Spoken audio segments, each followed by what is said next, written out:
They always say give and give from your heart. But I want to add to that and say that sometimes when you give from your heart, you are empowering people. And when you empower the wrong one who has malicious intent, they got their hand out because they have no power. They're weak, they're broke, they're struggling. Something is going on.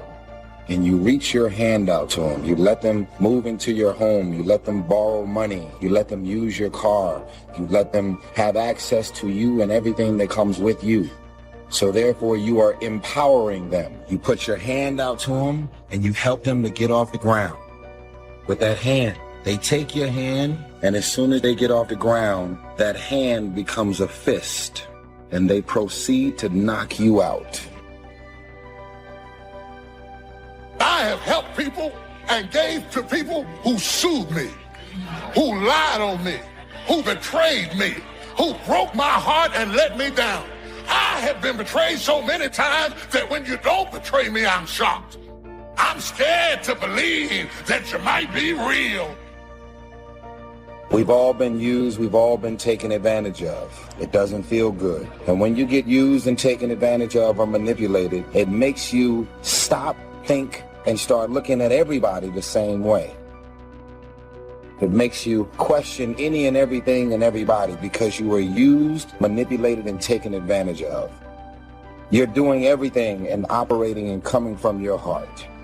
But unfortunately, other people have malicious, evil, and vindictive intentions towards you. And all you have to do is forgive those, but more importantly, learn from it. Experience is your highest truth, and I don't want you to ignore the truth. I don't want you to disown the experience. There was an open hand from your heart to help somebody get on their feet. And once you took their hand, they took that same hand that you helped them get up with, turned it into a fist, and tried to figure out a way to knock you out.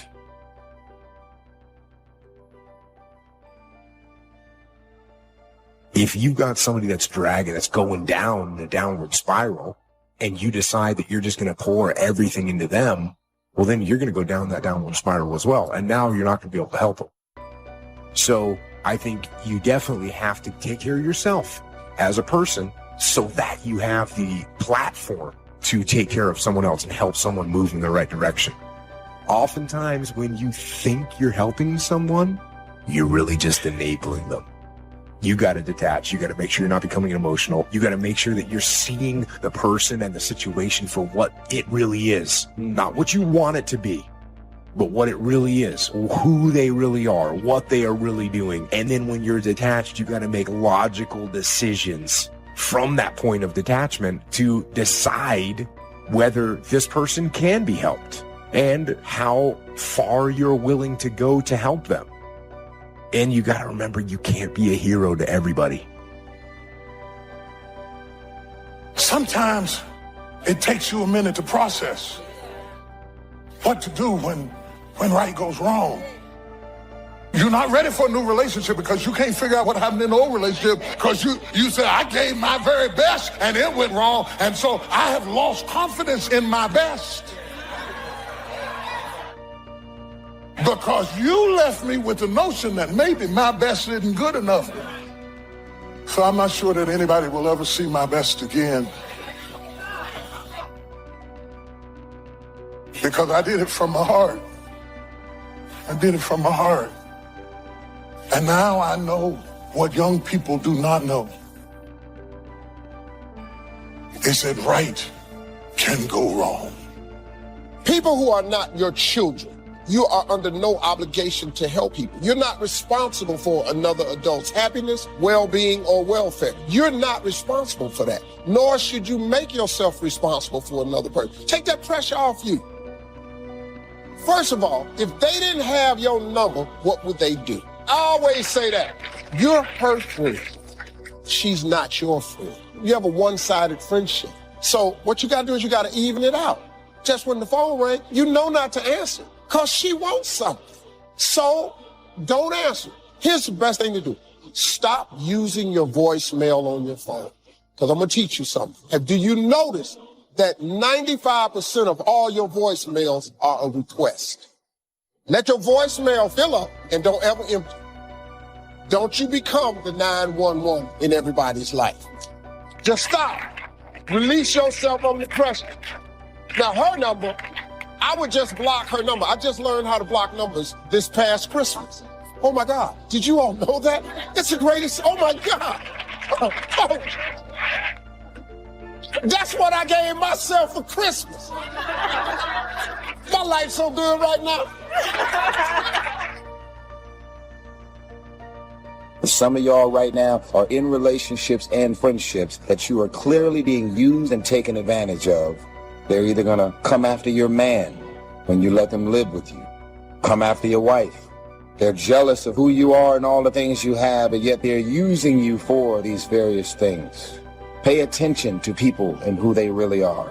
Don't manipulate your mind to thinking, you know what, maybe I'm just being a negative person. There's this thing called instincts, intuition, and discernment. Pay attention to them. Don't disown them, because you will end up in pain in the end if you don't move on the discernment, the instincts, and the intuition about people, things, and situations.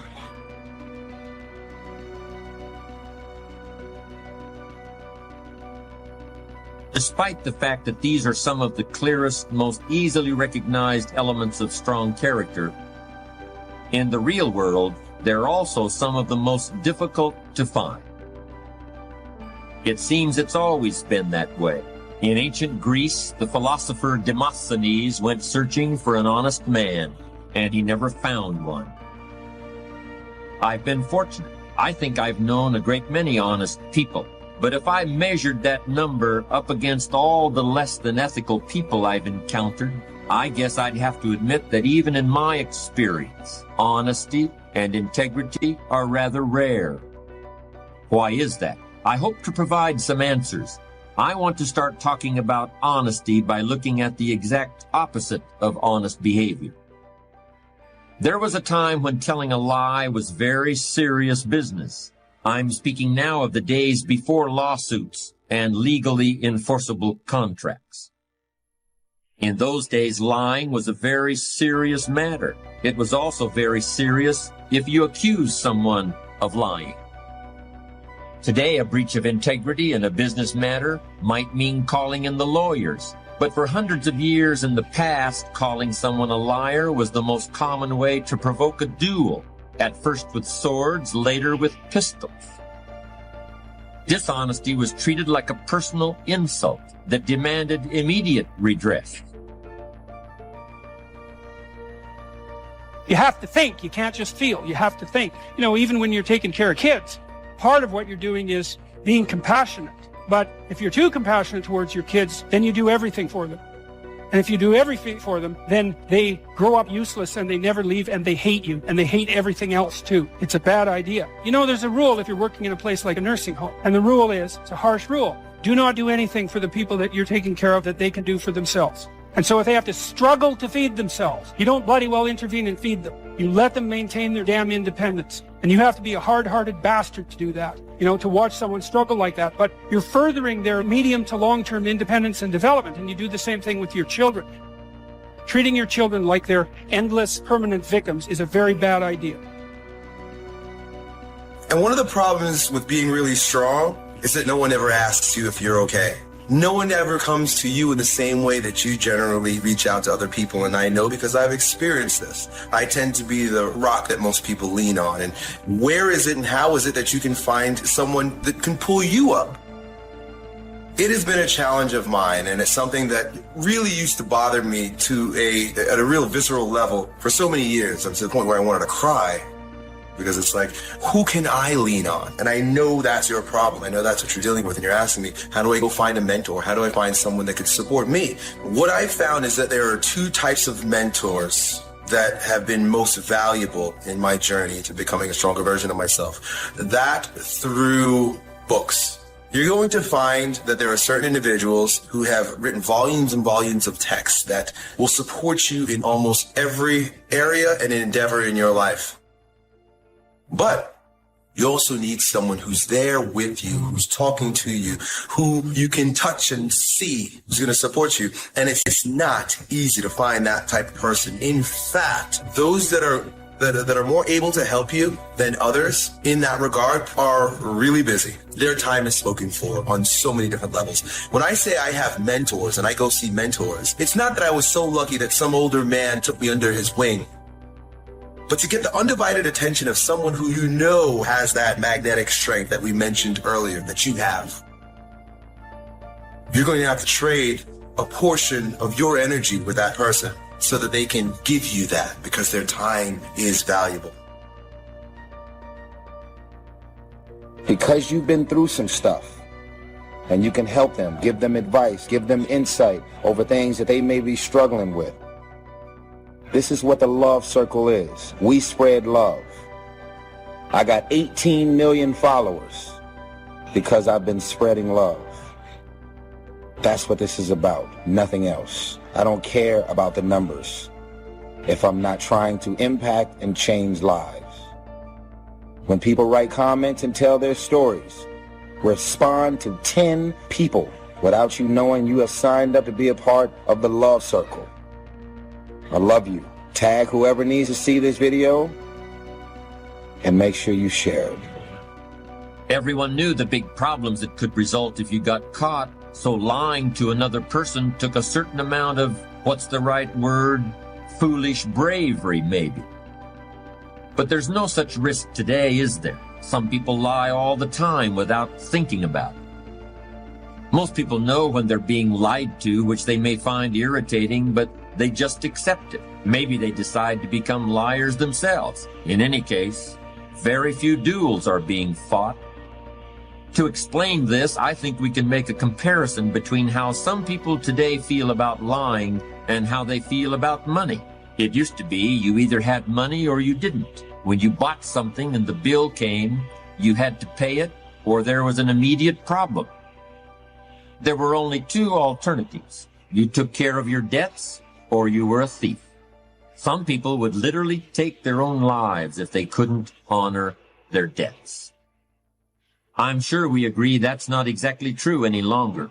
Many people don't feel the same kind of personal responsibility about paying debts promptly.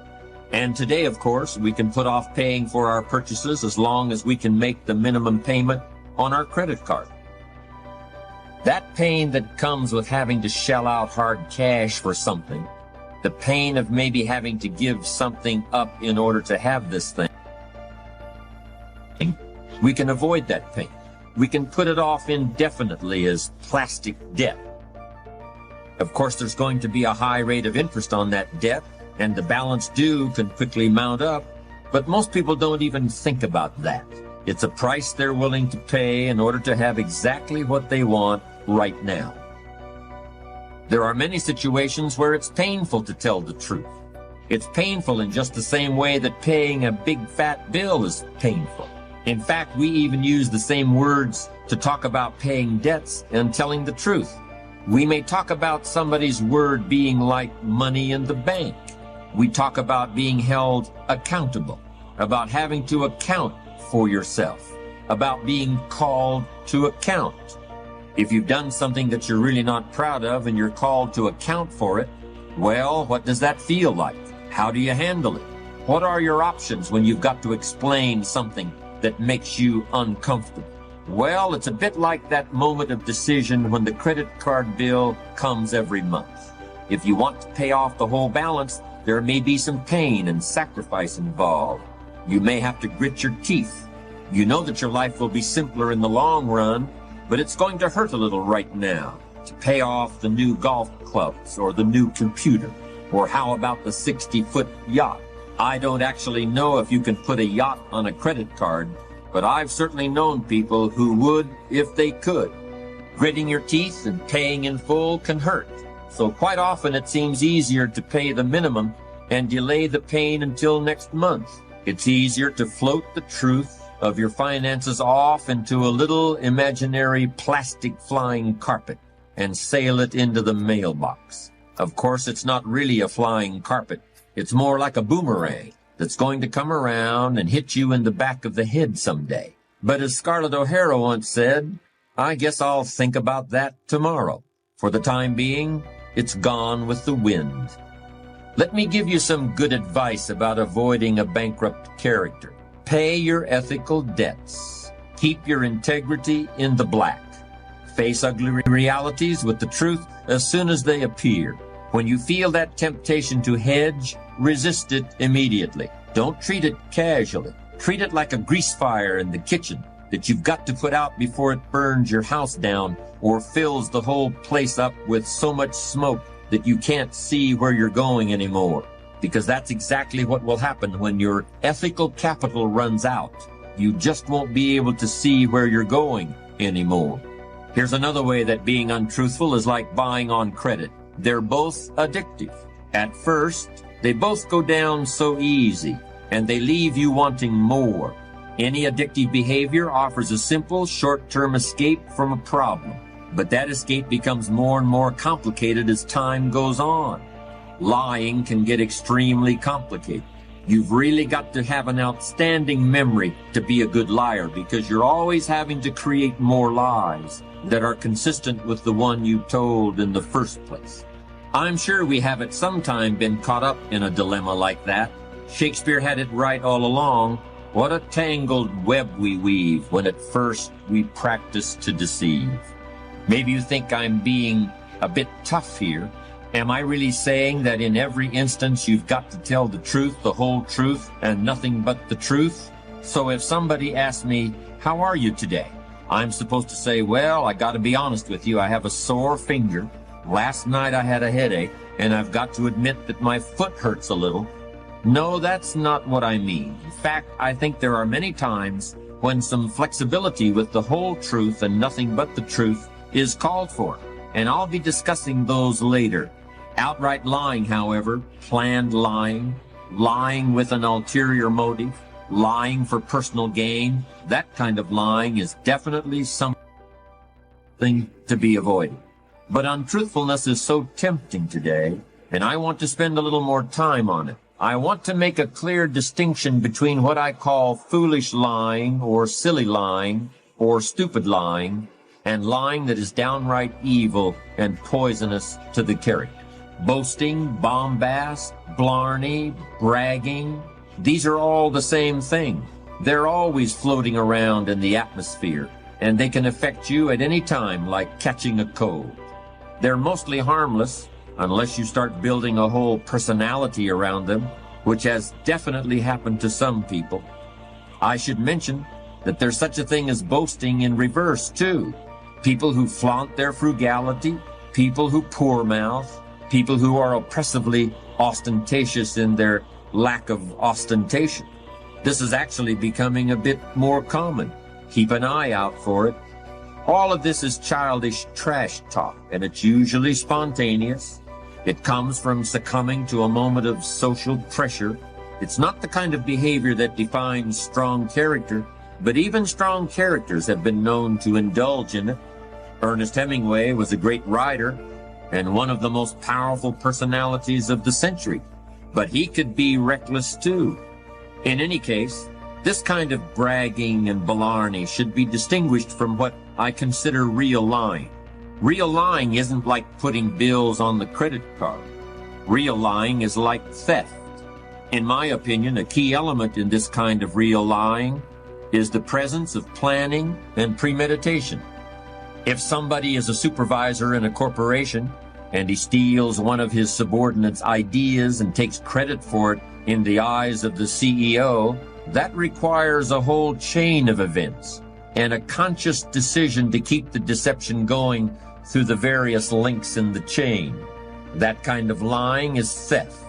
It's not only theft of the subordinate's idea, it's stealing from the CEO too.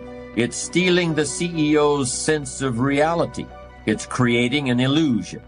If someone falsifies an earnings report in order to inflate the price of a company's stock, that's deliberately creating a mirage in the minds of the investors. In the real world, both these examples have happened, and many times lives and careers have been ruined. It's been my experience that those who engage in serious lying and unethical behavior get caught one way or the other. Usually the people who are being deceived awaken from the illusions that have been foisted upon them. But even if this never happens, the criminal, and I don't think that's too strong a word, has to buy into the illusion so deeply himself that his own sense of reality is eroded. By trying to loosen other people's grasp of the truth, you end up losing your own. All of it, small-time lying and big-time deceit. It all comes from fear. Somebody is afraid the truth about themselves isn't good enough, so they depart from the truth. Somebody secretly fears that they can't really come up with ideas of their own, so they steal somebody else's ideas. Or they fear their company isn't really going to succeed, so they come up with a way to inflate the share prices. It's really cowardice. Courage is fearing the right thing at the right time and in the right way. Fear the temptation to misrepresent who you are or what you've done or intend to do. Trust who you really are.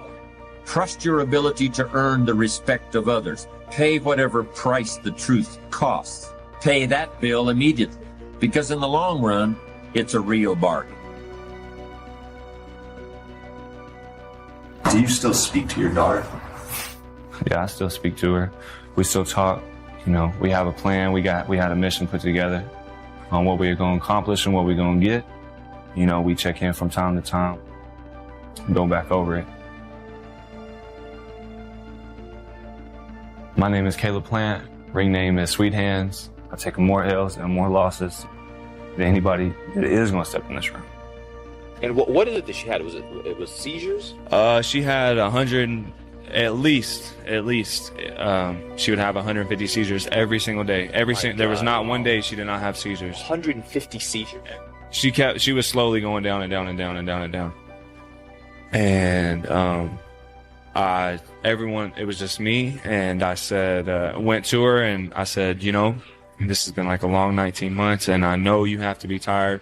And if you are over this, if you are over this, then I'm okay with that. I'm not going to be mad at you. I'm not going to be disappointed in you. I'm not going to be upset with you.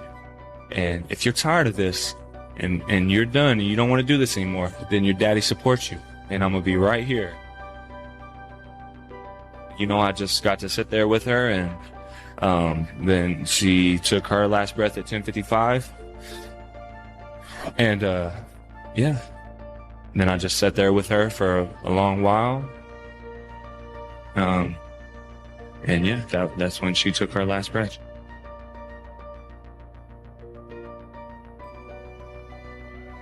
You know, I'm not going to forget about her. Her energy doesn't die. It's transferred.